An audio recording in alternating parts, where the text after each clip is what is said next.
Welcome to my YouTube channel Rikel Chakma. তো আজকে বরকল উপজেলা থেকে সরাসরি চলে যাচ্ছি সাকরাছড়ি ঝর্ণাতে।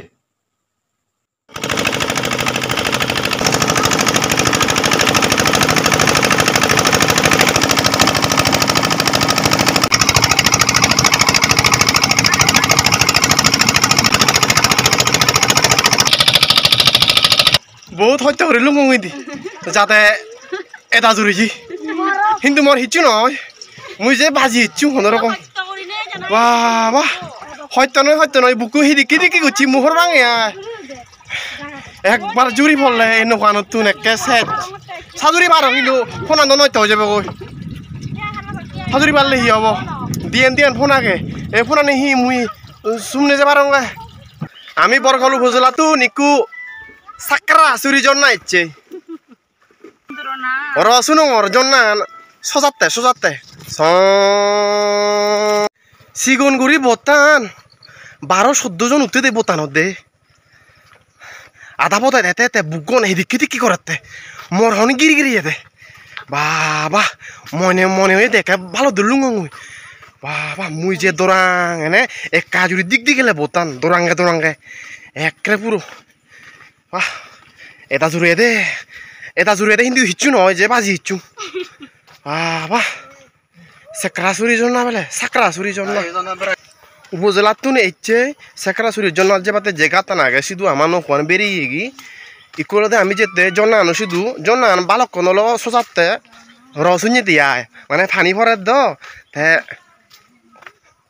বের সোজাতে ঝর্ণা ইতো নেই রসুন এই ফিচিন দি ম বর বুনুন আর গুরু বুনুন আগন তারা মর জন্নাত যেবার সঙ্গিয়া বিরেত অগুম মুরো এই মুরো নলাকে ব্যাগ কোন ফাতর বলা মুরো এই হচ্ছে সেই কাঙ্ক্ষিত সাকরাছড়ি ঝর্ণা।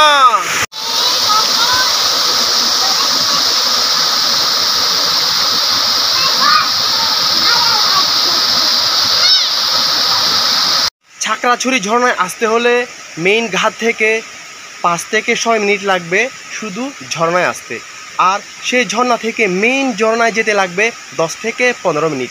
তাও আবার পাথরের রাস্তা বেয়ে উপরে উঠতে হবে পাহাড়ের অনেক উপরে, তখন দেখা মিলবে সেই মেইন সাকরাছড়ি ঝর্ণা। এখান থেকে ঝর্ণাটি একটু করে দেখা যাচ্ছে, আমি আরও সামনে যাচ্ছি।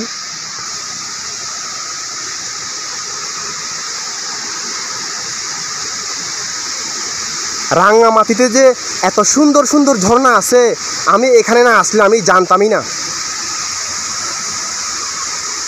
এই পাথরগুলো সব ভেঙে পড়ছে আর রাস্তা তৈরি হয়ে গেছে।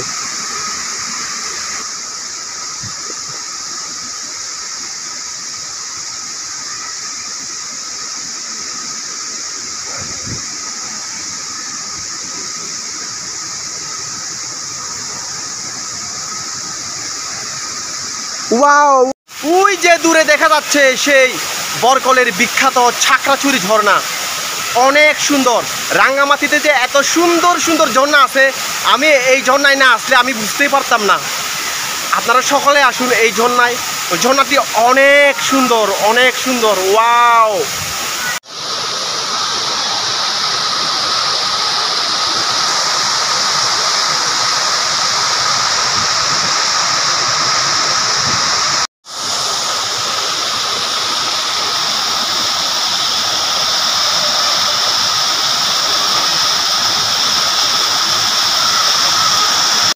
সাকরাছড়ি ঝর্ণাতে এসে রংধনুর 7 রং খুঁজে পেলাম।